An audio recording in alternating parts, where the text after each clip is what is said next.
Hello, this is assignment 2 for CSCI 1513. I named this assignment Kodachrome and Cameras, A Brief History of History Making by Jordan Collins. And I'm going to apologize in advance for any mispronunciations, especially of names. Some of these were a little difficult, but I did my best.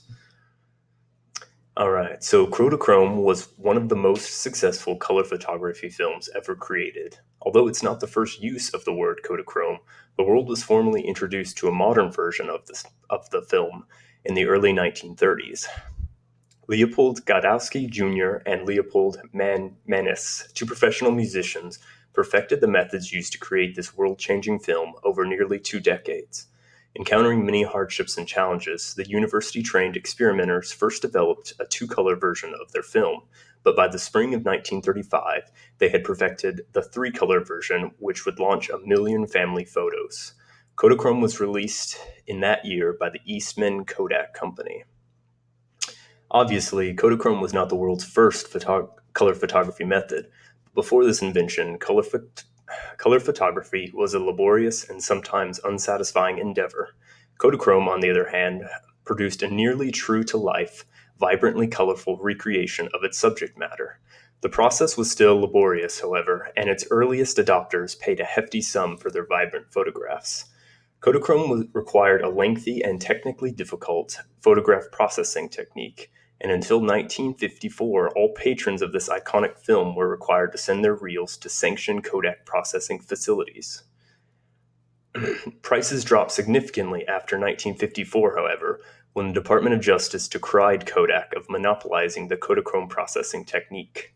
Following this decision, independent processing laboratories emerged all over the world.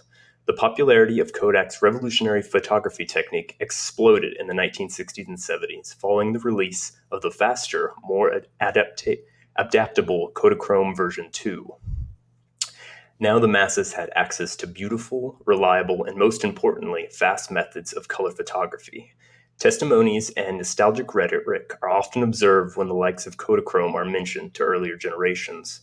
The widespread use of Super 8 Kodachrome reel was often and ceremoniously used to film family activities, weddings, barbecues, and holidays, and the point-and-click versions of the same film were often used to capture important moments in people's lives.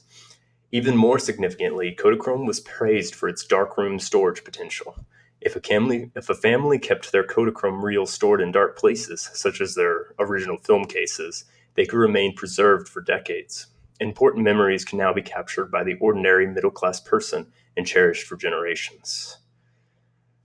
Much like all extraordinary technology, however, Kodachrome would not last forever. By the mid-1980s, competitors of Kodak such as Fuji and Polaroid began to consume Kodachrome shares. Competitors can now offer cheaper, faster, and more easily processed images of similar quality. This was only the beginning of the end, however. By the early 2000s, the digital photography revolution was kicking into high gear, pushing the need for Kodachrome further into our collective conscience.